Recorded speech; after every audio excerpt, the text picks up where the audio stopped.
Hai penduduk Indonesia, masih bertemu dengan saya host Kriwil, di channel ACF, Alur Cerita Film, channelnya Alur Film Pilihan. Kali ini Bang Kriwil akan menceritakan alur cerita film yang berjudul. Oke, tanpa banyak selantat-selentot di awal, langsung saja ke inti filmnya.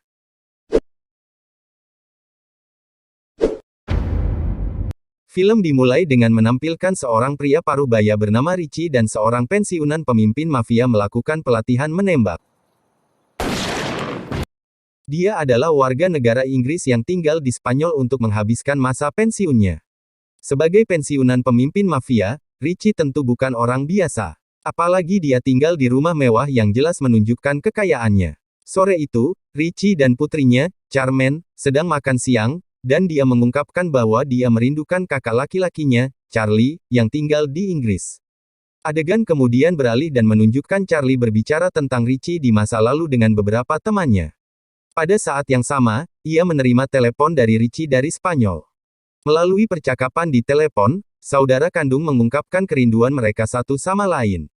Setelah menerima telepon dari Richie, Charlie bergabung kembali dengan teman-temannya. Pada saat yang sama, seorang wanita bernama Lizzie, teman Richie, mendekati Charlie untuk meminta nomor Richie karena dia sudah lama tertarik padanya. Mengetahui bahwa dia adalah orang yang tepat untuk Richie, Charlie akhirnya setuju untuk menjadi mak comblang dan memberikan nomor teleponnya.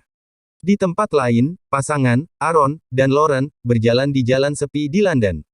Aaron, seorang pemimpin geng, ternyata berusaha menjebak pacarnya, Lauren, dengan membawanya ke geng gangster di gang sempit.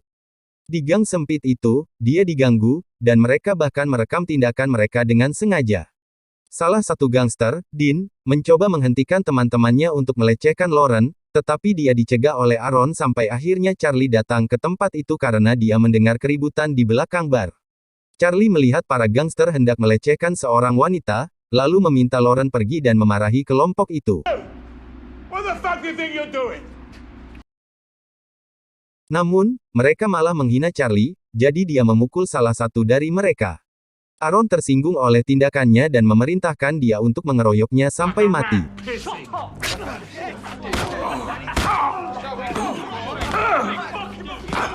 Tidak lama kemudian, Lizzie yang baru saja keluar dari bar untuk mencari Charlie sangat terkejut melihat temannya, Charlie, telah meninggal di sebuah gang dekat bar. Pada malam yang sama, Lizzie melaporkan kejadian ini kepada dua detektif, Susan Taylor dan John. Sayangnya, kedua detektif tersebut tidak bisa melakukan penangkapan terhadap Harun dan komplotannya karena kurangnya bukti. Apalagi Lizzie tidak melihat langsung kejadian itu dan hanya melihat kelompok gangster itu keluar dari gang kecil tempat Charlie ditemukan tewas.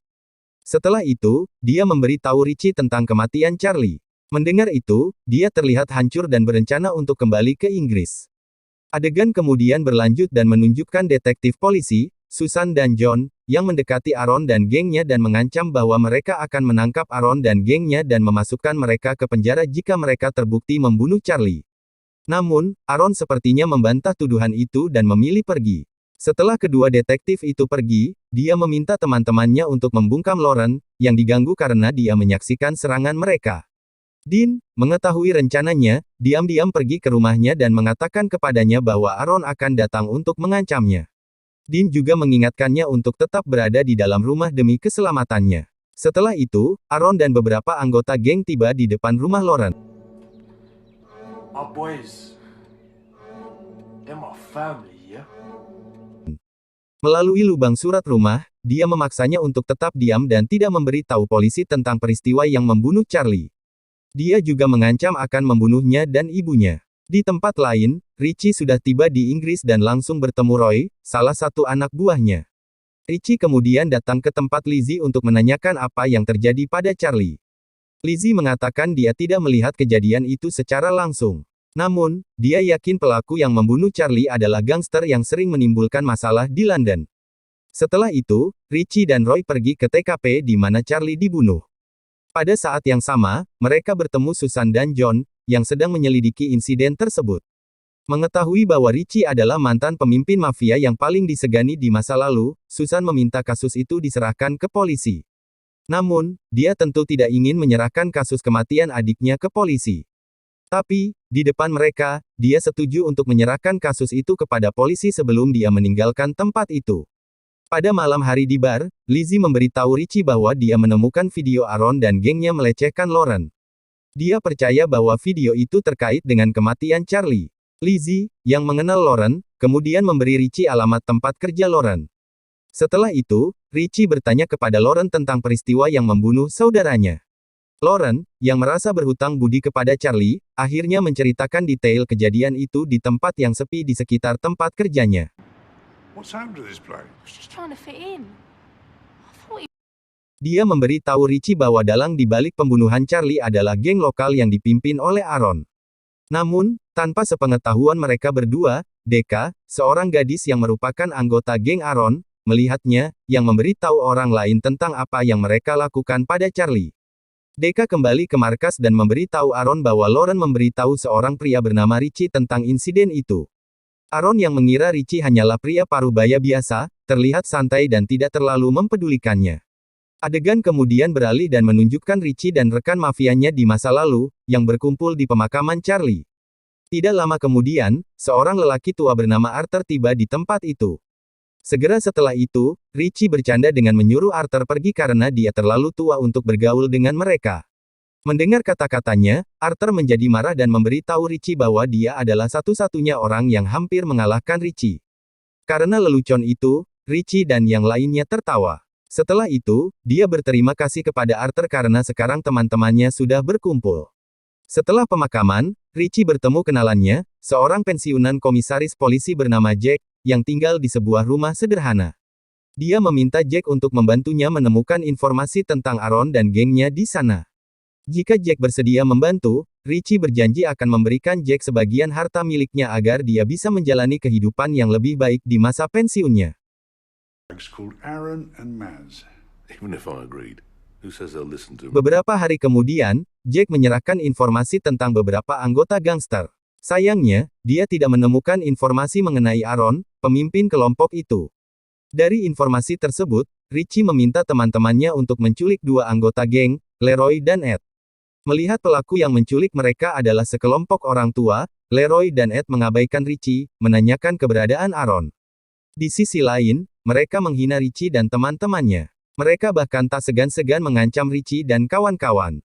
Melihat hal tersebut, Richie dan kawan-kawan hanya tertawa karena dua anak muda yang mereka culik itu sepertinya tidak mengetahui identitas mereka yang sebenarnya di masa lalu.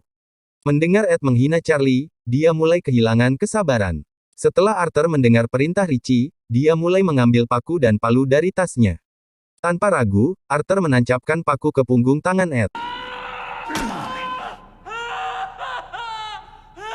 Itu tidak berhenti di situ.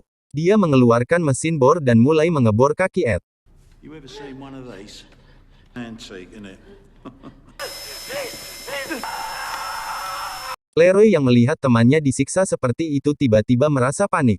Tidak ingin disiksa seperti teman-temannya, Leroy bersedia membantu Richie dan mengatakan akan memancing Aaron keluar dari tempat persembunyiannya. Teman-teman Richie jelas tidak mempercayai kata-katanya, tetapi Richie tiba-tiba menyetujui tawarannya dan membebaskannya. Setelah Leroy bebas, dia tiba-tiba meraih pistol untuk menembak Richie. Sebelum menarik pelatuk pistolnya, Richie dengan sigap menembak mati Leroy.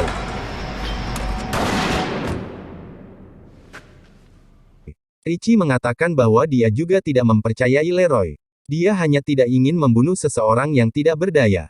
Kemudian mereka semua tertawa lagi. Tak lama kemudian, ketika mereka hendak menginterogasi Ed, tanpa disadari, dia meninggal karena siksaan mereka. Di tempat lain, Aaron terlihat kesal karena dua anggotanya baru saja menghilang. Dia mengira kedua anggota itu telah diserang oleh musuh gangsternya. Keesokan harinya, Richie kembali ke Lauren untuk membantunya menemukan sisa geng Aaron. Dia memberi tahu Richie bahwa salah satu anggota geng bernama JB dulu berada di tempat parkir. Merasa bersalah karena terus melihat Lauren, dia akhirnya meminta nomor teleponnya. Sayangnya, sebelum Lauren bisa memberikan nomornya, Susan, sang detektif, datang dan mencoba melindunginya. Susan, yang ternyata ibunya, meminta Richie untuk tidak melibatkan putrinya. Adegan berikutnya beralih ke tempat parkir. JB, yang melihat Arthur di tempat parkir sendirian, mengira dia adalah orang tua yang lemah, jadi dia mencoba menggertak Arthur. Namun, setelah Arthur mengeluarkan pedang, JB yang sedang mengendarai sepeda langsung mengayuhnya. Tanpa disadarinya, sebuah mobil telah berhenti di depannya, sehingga JB terjatuh. Mobil itu rupanya dikemudikan oleh teman-teman Richie, dan kehadiran Arthur di tempat parkir adalah jebakan untuk menjebaknya. JB, diculik oleh Richie dan teman-temannya, terlihat diikat dan digantung di sebuah bangunan yang ditinggalkan. Richie kembali menanyakan keberadaan Aaron. Sayangnya, JB yang meremehkan mereka semua menolak untuk membocorkan informasi tentang Aaron dan gengnya. Dia bahkan mengejek Charlie di depan mereka dengan mengatakan bahwa Charlie tampak seperti anjing bodoh ketika mereka memukulinya sampai mati. Mendengar itu, Richie merasa geram, sehingga dia memukuli JB hingga tewas.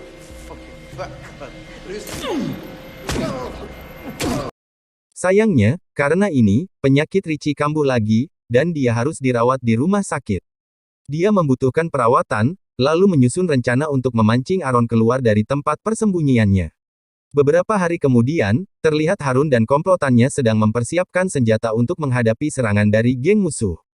Namun, tiba-tiba Lauren datang ke markas untuk menemuinya. Dia mengatakan kepadanya bahwa semua anggota gengnya yang hilang telah diculik dan dibunuh oleh Richie. Dia juga mengatakan bahwa Richie saat ini terbaring di rumah sakit.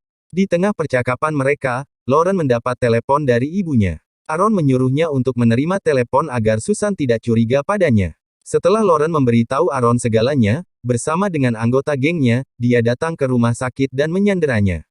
Dia memerintahkan anggotanya untuk menyebar untuk menemukan kamar Richie. Tidak lama kemudian, dua anggota geng menemukan kamar Richie dan menembak ke tempat tidur, mengira Richie terbaring di sana. Namun, tanpa sepengetahuan mereka, Richie dan teman-temannya muncul di belakang mereka dan menembaki mereka. Arthur, put some eyes out the back just in case. Aaron yang berada di dalam lift mendengar suara tembakan dan segera menyadari bahwa Richie telah mengetahui rencananya.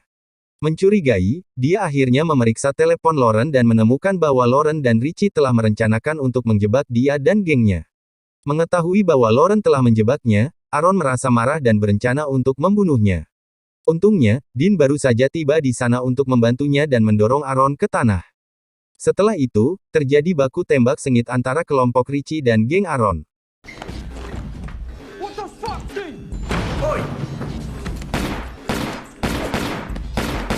Lauren yang menyadari bahwa situasi semakin tidak terkendali, segera menghubungi Susan untuk bergegas ke rumah sakit.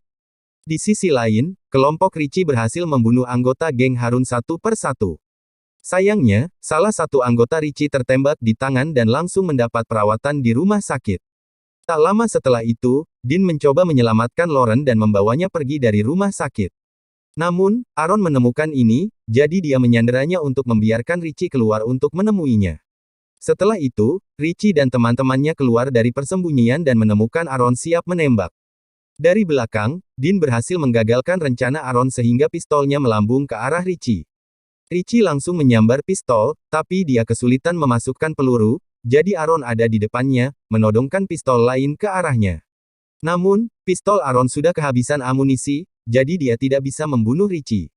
Pada saat yang sama, Susan dan beberapa anggota polisi datang ke tempat itu dan langsung menembak Aaron karena dianggap membahayakan Richie.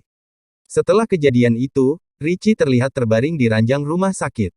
Susan juga datang untuk berterima kasih padanya karena telah menyelamatkan putrinya. Beberapa hari kemudian, Richie mengadakan pesta besar di klub. Di tempat itu, dia bertemu Lizzie dan mengungkapkan bahwa dia tertarik padanya. Namun, ketika dia memintanya untuk tinggal di Spanyol, Lizzie menolak karena dia tidak ingin meninggalkan Inggris.